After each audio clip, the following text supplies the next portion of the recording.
নমস্কার, মনোজের রান্নাঘর ইউটিউব চ্যানেলে আবার একটা নতুন রেসিপির ভিডিওতে আপনাদেরকে স্বাগতম।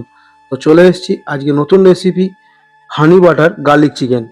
তো এই রেসিপি এর আগেও একবার আপনাদেরকে দেখানো হয়েছিল আমার এই চ্যানেল থেকেই। তো সবাই ভিডিওটা খুব পছন্দ করেছেন আপনারা। তো সেই জন্য আবার একবার আপনাদের কাছে নিয়ে চলে এসেছি হানি বাটার গার্লিক চিকেন। তো কেমন লাগছে ভিডিওগুলো অবশ্যই কমেন্ট করতে ভুলবেন না। বেশি বেশি করে একটু শেয়ার করে দেবেন যাতে সবাই দেখতে পায়, আর লাইক করবেন। তো চলুন ভিডিও শুরু করছি আজকের রেসিপি হানি বাটার গার্লিক চিকেন। তো সবার প্রথমে আমি এখানে 500 গ্রাম চিকেনকে ভালো করে কেটে নিয়েছি। এরকম বোনলেস চিকেন ঠিক এরকম লম্বা লম্বা করে আপনাদেরকে দেখিয়ে দিচ্ছি। এরকমই লম্বা লম্বা করে কেটে ভালো করে ধুয়ে নিয়েছি। ধুয়ে নেওয়ার পর আপনাদেরকে একবার দেখিয়ে দিলাম তবু। এবার এবার ম্যারিনেশন করব। ম্যারিনেশনের জন্য এটাকে কি দিতে হবে, সামান্য পরিমাণ নুন, অল্প সামান্য পরিমাণ গোলমরিচের গুঁড়ো, আর এর মধ্যে দেবো অল্প সামান্য চিলি ফ্লেক্স, আর হাফ চামচ মতন আদা রসুনের পেস্ট। আর কোনো মশলা এর মধ্যে অ্যাড হবে না। এবার এটাকে ভালো করে ম্যারিনেশন করতে হবে। ভালো করে সুন্দর করে ম্যারিনেশন করে এটাকে 15 মিনিটের জন্য রেস্টে রেখে দেবেন। আপনি চাইলে এটা 30 মিনিট রাখতে পারেন। যত সময় রাখবেন ততটা টেস্টি হবে। এবার আমি 15 মিনিট পর এর মধ্যে দিয়ে দিচ্ছি 1 চামচ কর্নফ্লাওয়ার। কর্নফ্লাওয়ার দেওয়ার পর এটাকে আবার একবার ভালো করে মিশিয়ে নেবো কর্নফ্লাওয়ারের সাথে। মশলাগুলো যাতে ছেড়ে না যায় ভাজার সময়, সেই জন্য কর্নফ্লাওয়ারটা দিয়ে দিলাম। এবার কড়াই বসিয়ে দিয়েছি, কড়াই গ্যাস জ্বেলে দিয়েছি, আর এর মধ্যে বাটার দিয়ে দিলাম, একটা বাটারের টুকরো দেখতেই পাচ্ছেন। এবার এই বাটারটাকে ভালো করে গলিয়ে নিতে হবে আগে। দেখতেই পাচ্ছেন আমার বাটারটা পুরো গলে গেছে এর মধ্যে। এবার এর মধ্যে দিয়ে দিচ্ছি চিকেনগুলো। চিকেনগুলো এক এক করে সব এর মধ্যে সাজিয়ে সুন্দর করে ভেজে নিতে হবে। একটু হালকা লালচে লালচে হলে অবশ্যই ভালো লাগবে। তো সেই জন্য আমি এখানে খুব ডিপ ফ্রাই করব না, এটা হালকা লালচে হলেই আমি এটাকে তুলে নেব। ঠিক 30 সেকেন্ড অন্তর অন্তর এইভাবে দুবার উল্টে দিলেই খুব সুন্দর একটা ভাজা হবে।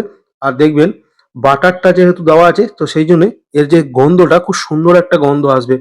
এইভাবে সুন্দর করে ভালো করে উল্টে পাল্টে আমি চিকেনগুলোকে ভেজে নিচ্ছি। দেখতেই পাচ্ছেন এরকম একটা কালার সুন্দর এসে গেছে। এবার আমি চিকেনগুলোকে সব এক এক করে তুলে নেব। আমার এখানে চিকেন তোলা প্রায় কমপ্লিট হয়ে গেছে, এই যে দেখতে পাচ্ছেন। এবার এই যে বাটারটা আছে, তো সেটার যোগে এর মধ্যে আমি আর একবার ভালো করে নেড়ে চেড়ে নিলাম যাতে নিচে না লেগে যায়। এবার এখানে 2 চামচ মতন গার্লিক চপ করা অ্যাড করলাম, বা কিমা করা আদা, আর চপ করা কাঁচা লঙ্কা, তিনটে একসাথে ভালো করে একটু ভেজে নেব লাল লাল করে। আপনারা দেখতেই পাচ্ছেন এইভাবে। অবশ্যই এখানে রসুনের পরিমাণটা একটু বেশিই থাকবে। রসুনটা অবশ্যই একটু বেশি চপ করতে হবে, কিমা করতে হবে। এই যে দেখুন এরকম লাল লাল হয়ে গেছে এখানে, আপনারা দেখতেই পাচ্ছেন। বেশি লাল করলে পুড়ে যাবে। তো তার আগে আমাকে এখানে অ্যাড করতে হবে জল, যাতে পুড়ে না যায়। আমি এখানে অল্প সামান্য পরিমাণ জল অ্যাড করে দিলাম। এই যে দেখুন জলটা দেওয়ার পর আবার একটু ভালো করে নেড়ে চেড়ে নিলাম। নেড়ে চেড়ে নেওয়ার পর এবার এর মধ্যে যখন ফুট ধরে গেছে, তখন এর মধ্যে আমি দিয়ে দিচ্ছি 1 চামচ dark soy sauce. Dark soy sauce add করার পর আমি এখানে আবার একবার ভালো করে নেড়ে চেড়ে নিচ্ছি। এরপরে দেবো মশলা। মশলার মধ্যে যাচ্ছে গোলমরিচের গুঁড়ো, চিলি ফ্লেক্স, আর এখানে দিয়ে দিচ্ছি স্বাদ মতো নুন। নুনটা আপনারা স্বাদ মতন দেবেন আপনার টেস্ট অনুযায়ী। এবার সবটাকে ভালো করে নেড়ে চেড়ে নিলাম। একটু ভালো করে ফুটে গেলে আমি এখানে চিকেনগুলোকে দিয়ে দিচ্ছি। ভেজে রাখা যে চিকেনটা আমি ভেজে রেখেছিলাম, সেই চিকেনটাকে এখানে দিয়ে দিলাম। আপনারা অবশ্যই ভিডিওটা পুরোটা ওয়াচ করবেন, তাহলে অনেক কিছু জানতে পারবেন। আর স্টেপ বাই স্টেপ জানতে পারবেন কখন কোন মশলাটা দিতে হবে আর কখন কোন জিনিসটা দিতে হবে।